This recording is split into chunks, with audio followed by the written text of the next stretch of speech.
Morning, it's Kathy Topping here. Coming to you, from Brighton, talking about copywriting.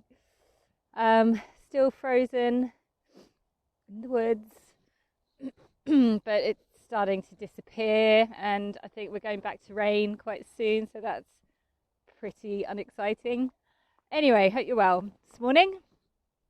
So I wanted to talk a little bit today about using your intuition when writing copy. So I think when I talk about copywriting, I'm generally talking about sales copy or promotional stuff, and I know this is because it's the type of writing that the feedback I've got from people is the one they struggle with the most. They struggle to sell themselves, they feel sleazy about it, and it feels formulaic and it doesn't sound like them, all that stuff.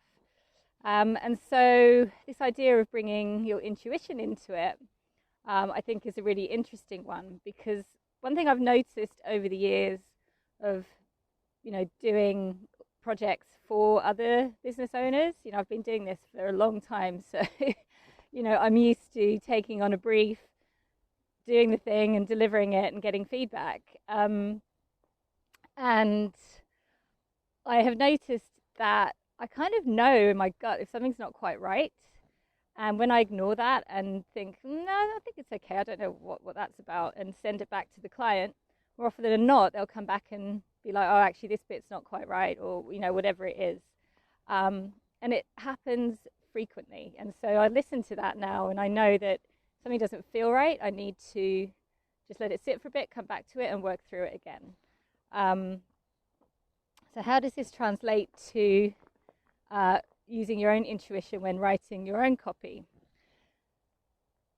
The thing is, if you use some of the methods that I teach, which is talking to your audience, listening to your audience, spending time absorbing information from them and getting to know them and knowing their language, instead of just sitting there trying to blurt stuff out, it's an investment in you.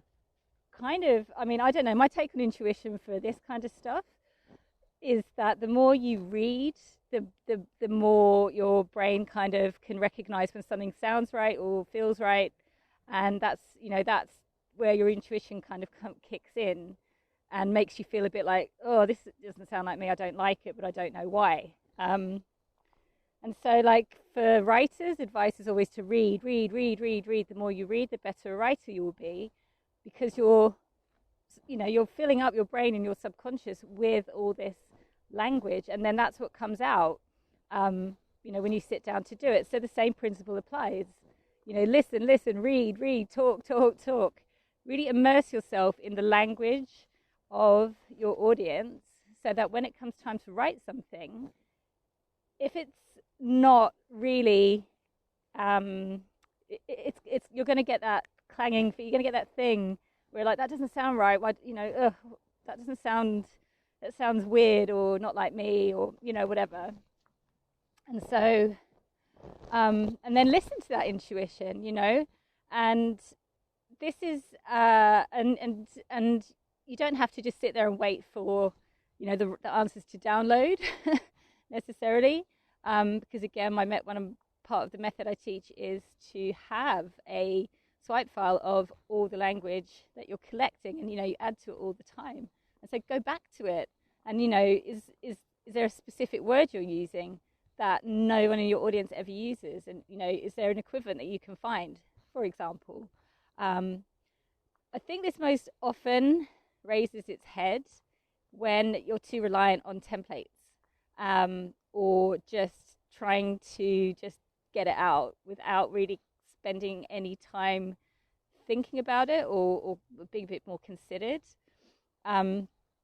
The problem with templates, and I always say this, I still use them, and I teach the people in my programs how to use them. But quite often, like when I'm doing a live session, I'll start with a template, and then we'll talk through what it is they're trying to say, and then, I just tweak it a bit. So it rarely ends up being just like take that and shove a few words in. It's like, this is a starting point. That word, is a bit much for you and your audience. That's not going to sit right. What other word can we use? And by the end of it, something really good comes out because it's using their copywriting framework. They work for a reason, but it's been adjusted to the language and tone of, for the audience, for whoever it is that I'm helping to do this. And the other thing about just spending all your time immersed in the world of your competitors or your industry is that this sort of subconscious learning that goes on means that you're just absorbing all the words that everyone else is using. And that's why you see these terms that they're overused and cliched, and everyone's saying the same thing and no one's really saying anything. And so when you come up with something and you're just like, ugh, that just sounds the same as everyone else, it's because all you're feeding your brain is that word, those words in that language. All you're doing is looking at posts that other coaches or people in your industry are writing, or maybe looking at their websites for inspiration. You're looking in the wrong place. Look at the comments of the people in Facebook groups. See what they're saying. Get on the phone. Have market research calls. I hope I've got the right headphone. Talk, listen, and fill your brain up with the language and the feelings and the thoughts of your audience. And then when it comes time to write stuff yourself, you can rely on your intuition, and also your subconscious is going to throw up stuff that is, not throw up literally, sorry, but it's going to provide you with, raw material that feels a lot more authentic. And then obviously, if you're creating this swipe file for yourself, this messaging matrix is what I call it, then you've got something solid to go back to. And quite often someone has already said what you're trying to say in a much better way, and you can just use it. It literally can be that easy sometimes. So anyway, there you go. That's my take on intuition, at least in terms of writing.